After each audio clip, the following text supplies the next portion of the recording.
بسم الله والحمد لله والصلاة والسلام على رسول الله وآله وصحبه.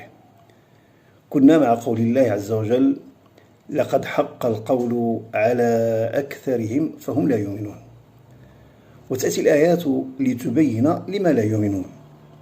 إنا جعلنا في أعناقهم أغلالا فهي إلى الأذقان فهم مقمحون وجعلنا من بين أيديهم سدا ومن خلفهم سدا فأغشيناهم فهم لا يبصرون وسواء عليهم أنذرتهم أم لم تنذرهم لا يؤمنون. والآية هنا هي إما مثال ضربه الله لهؤلاء الكفار مثلهم بمن غلت أيديهم إلى أعناقهم فارتفع العنق وانخفض البصر، فهم لا يستطيعون أن يميلوا بأعناقهم لا إلى اليمين ولا إلى اليسار ولا أن يلتفتوا بأبصارهم، فلا يلتفتون إلى الحق. وأيضا وجعلنا من بين أيديهم سدا ومن خلفهم سدا، وقرئت وجعلنا من بين أيديهم سدا ومن خلفهم سدا بمعنى واحد. وقيل بل السد ما صنعه الله والسد ما صنعه البشر. السد الذي من أمام هؤلاء هو الدنيا، زينت لهم فأعمتهم عن الحق، غرهم زخرفها وتكالبوا عليها وعموا عن الإنذار الذي جاءهم عن رسول الله صلى الله عليه وسلم. والسد الذي من خلفهم غفلتهم عن الآخرة، عموا عن البعث وغفلوا عن الجزاء والثواب والعقاب. فالدنيا من أمامهم سد والتكذيب بالبعث من خلفهم سد. أغشيناهم جعلنا بينهم وبين نور الحق غشاوات. وقرئت وجعلنا من بين أيديهم سدا ومن خلفهم سدا أعشيناهم من العشاء، والأعشى هو الذي ضعف بصره فهو لا يستطيع أن يبصر طريقه ليلا. ومؤنثه عشواء، تقول فلان يخبط خبط عشواء، أي يتصرف على غير هدى. ومنه قوله تعالى: ومن يعش عن ذكر الرحمن نقيض له شيطانا فهو له قرين، أي ومن يعرض عن ذكر الرحمن وهو القرآن فلا يخاف وعيده ولا يهتدي بهديه نجعل له شيطانا ملازما يغويه ويستحوذ على عقله وقلبه. فأغشيناهم فهم لا يبصرون الهدى، لا يبصرون النور. قيل هذا مثال ضرب لهؤلاء تشبيها لحالهم وبعدهم عن الحق وعمى أبصارهم عن النور.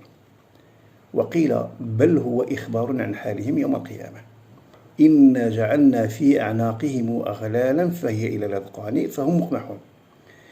إذ يقول الله سبحانه وتعالى: ألم تر إلى الذين يجادلون في آيات الله أنى يصرفون الذين كذبوا بالكتاب وبما أرسلنا به رسولنا فسوف يعلمون إذ الأغلال في أعناقهم والسلاسل يسحبون في الحميم ثم في النار يسجرون. ويقول أيضا: خذوه فغلوه ثم الجحيم صلوه ثم في سلسلة ذرعها 70 ذراعا فاسلكوه. فالآية إما ضرب مثال أو هي إخبار عن حالهم يوم القيامة. وسواء عليهم أنذرتهم أم لم تنذرهم لا يؤمنون. سواء عليهم صيغة تكررت في أكثر من موضع، جاءت في سورة البقرة: إن الذين كفروا سواء عليهم أنذرتهم أم لم تنذرهم لا يؤمنون. وجاءت في سورة المنافقون: سواء عليهم أستغفرت لهم أم لم تستغفر لهم لن يغفر الله لهم. وهنا إشارة لطيفة، قال سواء عليهم ولم يقل سواء عليكم، والمعنى أن الأمر عندهم لا يختلف، أنذرتهم أم لم تنذرهم فهم لا يؤمنون.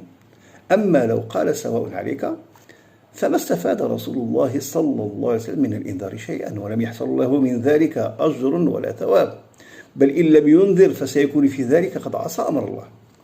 ولذلك نجد ربنا عز وجل حين يخاطب عبدة الأصنام يقول لهم: سواء عليكم أدعوتموهم أم أنتم صامتون.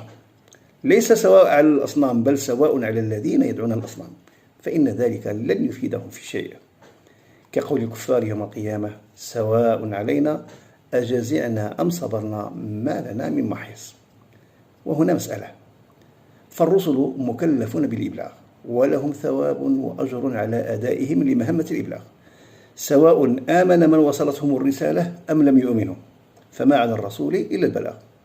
وهذا المعنى يخص أيضا الدعاة والعلماء، فإذا أمروا بالمعروف ونهوا عن المنكر وصنفوا الكتب وأصلوا العلوم فلهم الأجر على ما قدموا، سواء اهتدى الناس بعلمهم أم لم يهتدوا، لأن النتائج من فعل الله سبحانه، فهو الفعال لما يريد، ولا يقع في ملكه إلا ما يريد. نواصل في اللقاء المقبل بإذن الله تعالى، وصلى اللهم وسلم وبارك على نبينا محمد وعلى آله وصحبه، وآخر دعوانا أن الحمد لله رب العالمين.